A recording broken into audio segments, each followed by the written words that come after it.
муаллима бо кӯдакон дар мавзӯи ватандӯстӣ суҳбат дорад. тавсия медиҳад, ки бачаҳо муҳаббати худро ба ватан дар шакли расм пешниҳод кунанд. писарбачае бо завқ расми танкаро мекашад. ин танк барои ӯ бозича нест. орзуи қавӣ будан аст. орзуи муҳофиз будан. орзуи сарбоз шудан. ӯ ҳанӯз намедонад, ки расми ба тасвир даровардааш дар куҷо ва барои чӣ истифода мешавад. намедонад марзҳо чӣ гуна ҳифз мегарданд. аммо медонад, ки ин парчам аз они ӯст ва онро бояд ҳимоя кунад. аз ҳамин ҷо оғоз мешавад муҳаббати ватан. дар ниҳоди кӯчаки кӯдаке, ки ҳанӯз арзиши ватанро намедонад, аммо мехоҳад ҳомии ватан бошад. мехоҳад рӯзе сарбоз шаваду бар ватани худ хизмат намояд. мехоҳад ҳар чӣ зудтар бузург шавад ва ин мактаби ҷавонмардиро гузарад.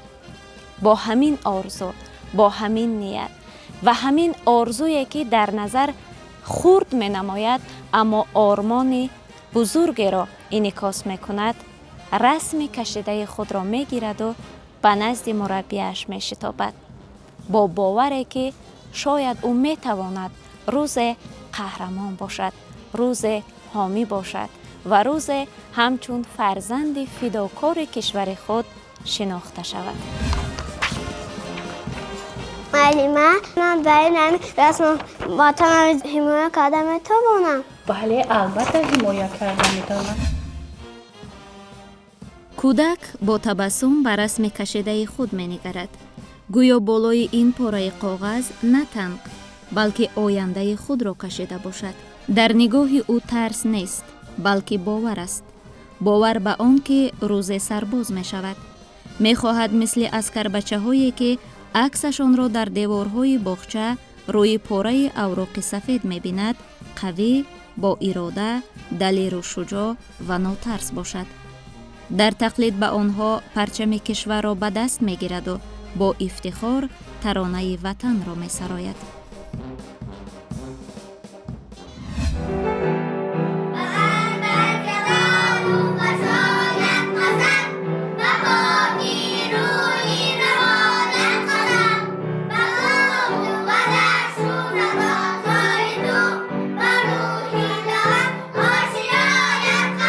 ما در باغچه یعنی که با کودکان در همین زندگی که میگذرانیم مشغولیت ها آماده میکنیم تا که از خودسالی حسی وطن دوستی را آنها آموزند. ما هر نمود مشغولیت ها میگذرانیم. مثلا با مشغولیت رسم کشی مینگریم یا خویشتن شناسی علاقه کودکان را موضوع های ما میگیریم که در آنجا که حسی وطن دوستی قدر نمودن حسی وطن مادر را ما در آنها درک میکنیم که کودکان را در روحیه وطن دوستی ما همچون یک وطن دوست تربیه نماییم. او سرودی وطن را از دل میخواند. شاید هنوز معنی هر کلمه را نمیداند، اما احساس میکند که این سرود برای او آفریده شده است. از همین احساس پاک راهی دراز آغاز می‌گردد. راهی که از صنفخانه باغچه به صحن قسم حربی می‌رسد. راهی که از دل آرزو پروری یک کودک به آرمان بزرگ یک جوان تبدیل می‌یابد.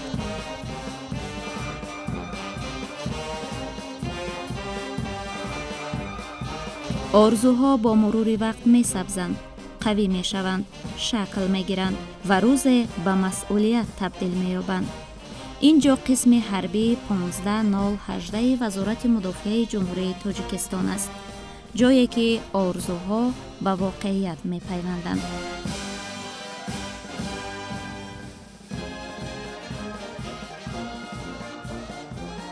پشت درآمدگاه او با قامت بلند و وقارمندانه می‌ایستد.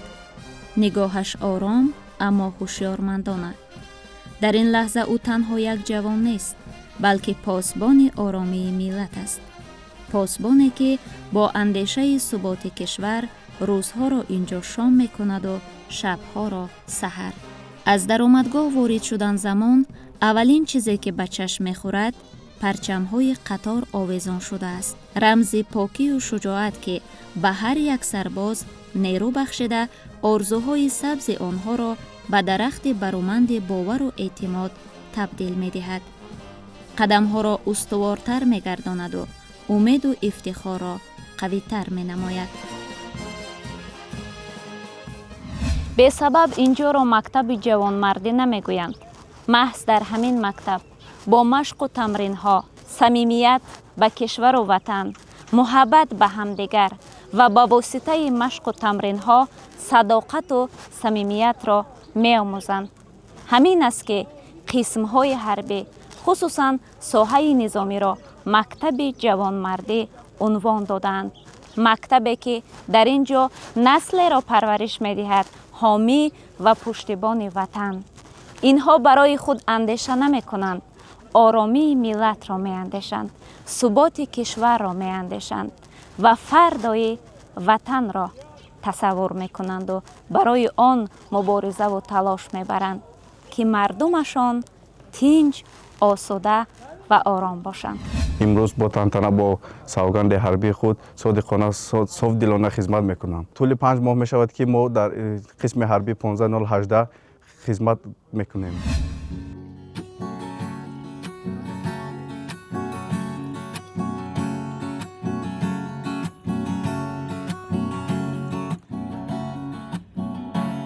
جانگیریم اکنون میروم بسکری بی سرت گشت کلان که دیگر غم نخوری. مادر گیریم اکنون میروم بسکری به حمایت وطن به دیاری پدری. به حمایت وطن به دیاری پدری. سرباز شدن تنها لباس نظامی پوشیدن نیست. این انتخاب راه است که در آن آرامی دیگران بالاتر از خواهش‌های شخصی می‌ایستد. اینجا جوان‌ها تنها تمرین نمی‌کنند، صبر، قوت و برادری می‌آموزند. هر قدم در این میدان سنجش، هر فرمان درس انتظام و هر حرکت صداقت را نشان می‌دهد. مهمتر از همه معنای حقیقی حمایه را که زمان بچگی معما را میماند میفهمند.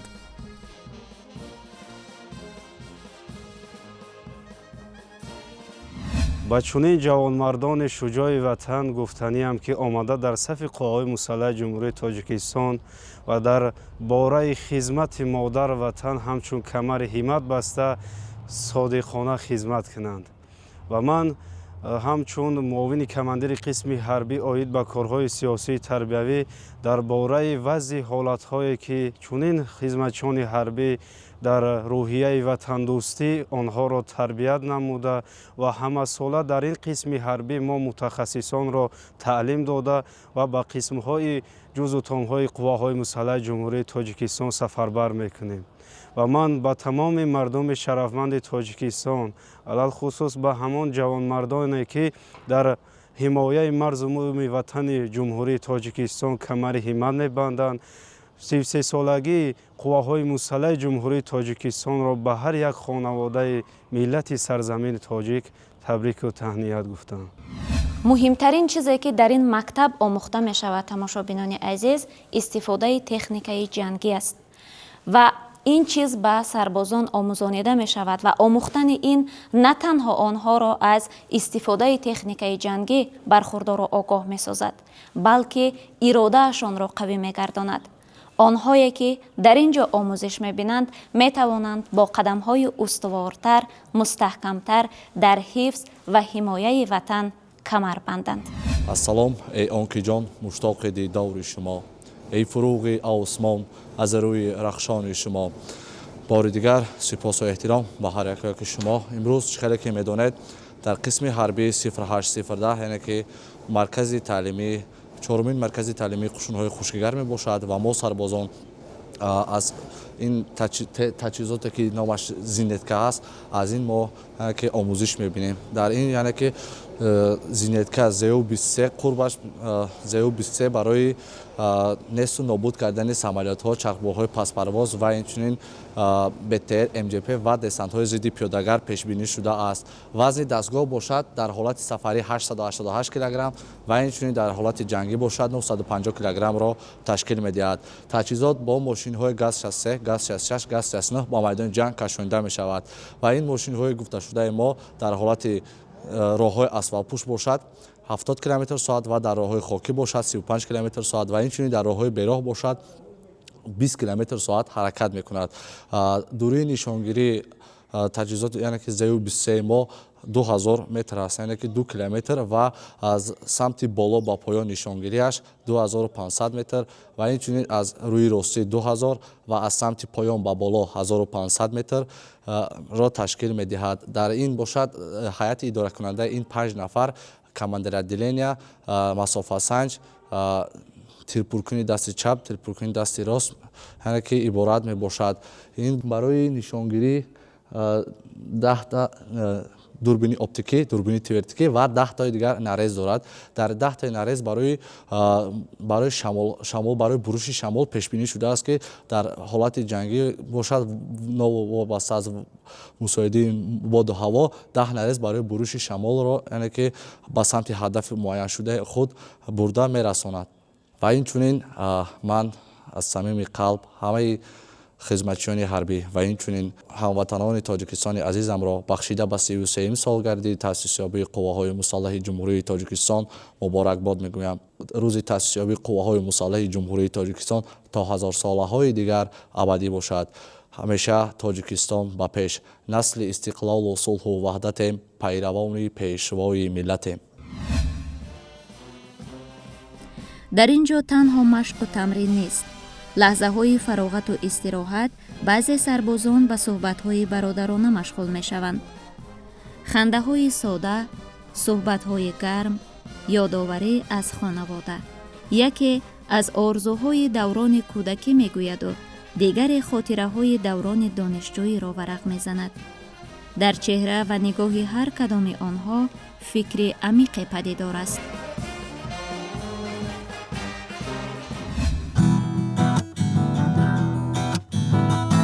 به خوابم آمدی مادر شبانه، سری گوارم خواندی ترانه. به خوابم آمدی مادر شبانه، سری گوارم خواندی ترانه. شدم آب و ادا ای الله هایت، فیغان کردم فیغانی کودکانه. شدم آب و ادا ای الله هایت، فیغان کردم فیغانی کودکانه. من در قسم حربی 0810 وزارت مدافع جمهوری تاجیکستان ادای خدمت میکنم. در اینجا شرایط خیلی خوب می باشد، خوراکه و جای خواب حمام و درجه عالی می باشد. خدمت در صف قواهای مسلح جمهوری تاجیکستان به من شرف است. من فخر می کنم که به وطن خودم خدمت کرده شدم. خدمت به همه جوانان شرف است و به جوانان گفتنی هم که سری وقت به خدمت وطن مادر بیایند و ادای خدمت خود را به جا آورند. با 33 سالگی قواهای مسلح جمهوری تاجیکستان همه شما را تبریک می‌نمایم.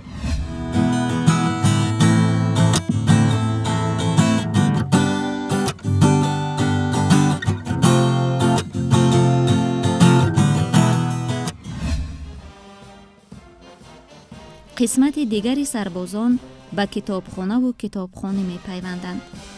یعنی در اینجا تنها پاسبان مرز بودن و با جسارت و اراده وطن را حمایت کردن اندیشیده نمی شود. محض در نتیجه مطالعه درک کرده می شود که خدمت تنها مشق جسم نه، تربیه روح است.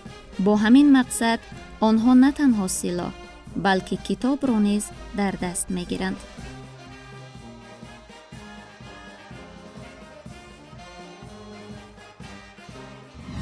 ما در وقت‌های خالیگیمون به کتابخانه آمده و کتابخوانی مشغول می‌شویم. در وقت‌های معین داریم از ساعت 10 تا 12. بعد اینجا کتاب‌های بدیهی زیاد است. ما سحر ساعت 6 خسته از خواب خسته با مشق پگاه روزی مشغول می‌شویم. من با خواهش خودم بعد از ختم دانشگاه به خدمت حربی آمدم. طول 5 ماه می‌شود که من خدمت کرده ایستادم. این خدمت جای مردانگی است، جای بهترین جا است. شرایط‌ها به‌نهایت نغزند. شکر استقلال وطن که چنین امکانیت‌ها و شرایط‌ها هستند. جوانان می‌آیند خدمت می‌کنند، قرض مردانگی و قرض مادر وطن خود را ادا می‌کنند.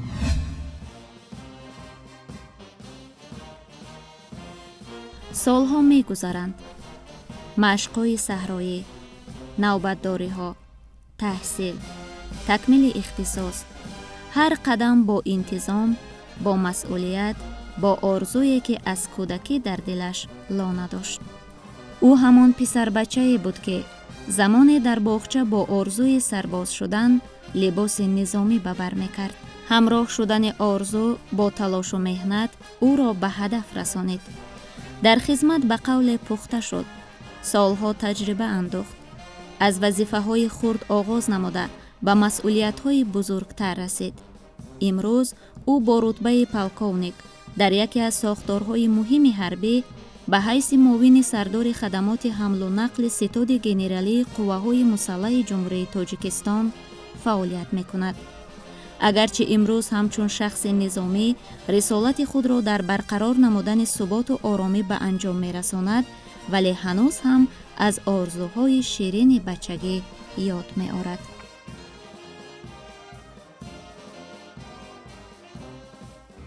پیش از مکتب میانت در خردی همین ذوقی همچون نظامی ها رو میخواستیم که ما هم نظامی ما هم آدمی حربی شویم.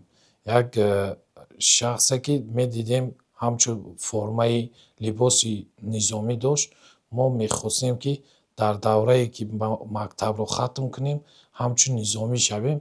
ما از دوره کودکی همین رو ما آرزو داشتیم.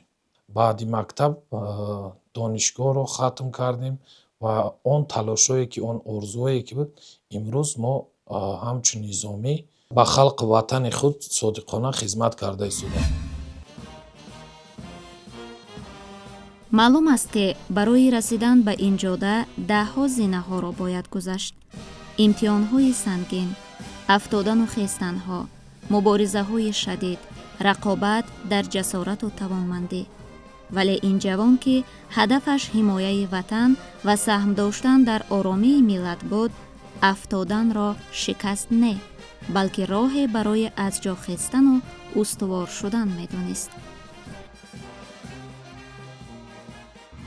من بعد ختم دانشگاه اگراری تاجیکستان با کافدره حربی داخل شده. از اونجا بعد ختم کافدره حربی با رتبه همچون لیتینانت خرد سزاوار گردیدم و خدمت رو در صف قوای مسلح از خود همه کمانداتورای راه آهن و فرودگاه شهر دوشنبه به حیث یاردمچی کماندانت راه آهن و فرودگاه شهر دوشنبه فعالیت کردم. بعد 2 سال خدمت به حیث یاردمچی کماندانت راه آهن و فرودگاه شهر دوشنبه به حیث معاون کماندانت راه آهن و فرودگاه شهر خوجند فعالیت کردم. بعد معاون همچون کماندانت در راه آهن و فرودگاه شهر خوجند طول 7 سال کار و فعالیت کردم. این زمان 2 سال میشد که به خدمات حمل و نقل راه آهن و فرودگاه حمل و نقل ستاد گنرالی قوای مسلح جمهوری تاجیکستان به حیث معاون سردار خدمات حمل و نقل کار و فعالیت کرده است. او امروز برای نسل ملت و فرزندانش نمونه زنده مسئولیت است. فرزندان خوب می‌دانند که پدرشان نه تنها با رتبه بلکه با وجدان به این زینه‌ها رسید. او هرگز از سختی ننالید و از راه انتخاب کردهش پشیمان نشد و همین استواری در اندیشه فرزندان نیز تخم آرزو کاشت. از اندیشه های خود جوان برمی آید که فرزندانش نیز می خواهند مثل پدرشان به قسم، به وطن و به مردم صادق باشند. وقتی که ما فرزندان ما در هر یک باره که خیلی در حالت بعضی وقتا میشه ما همچون نظامی در حالت پرزوری قرار داریم، گاهی که فرزندان میبینیم همه خرسندن که ما مثال همه خیلی پدرمون نظامی هسته، ما میخواهیم که در آینده نظامی شویم. نظامی بودن این یک افتخار و شرف است.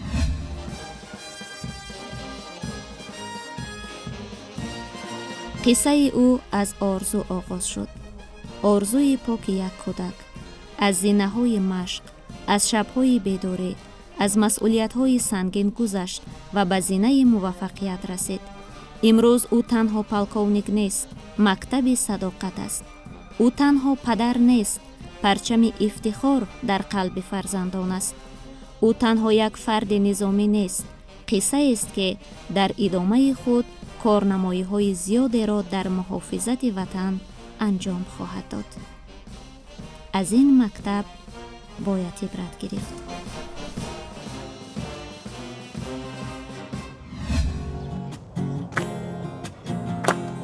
جان گیریم اکنون میروم اسکری پسرت گشت کلون که دیگر هم خوری مادرا گیریم اکنون میروم اسکری به حمایتی وطن. در انا همین جا تماشابینان عزیز، تخم محبت و صداقت به وطن در نهاد کشته می شود. قهرمان برنامه ما را آرزوهای دوران کودکی به همین جا پیوست و از همین جا به زینه‌های موفقیت و کامیابی رسید. در این مکتب درس است بزرگ، درسی که ما را به اصالت ملی خویش می‌شناساند، درسی که ما را به صداقت و همدیگر فهمی و محبت و صمیمیت راهنمایی می‌کند. بار دیگر روز ارتش ملی به همه وطن دوستان، حامیان وطن، صادقان و آنهایی که صمیمانه کلمه وطن را به زبان میارند مبارک باشد.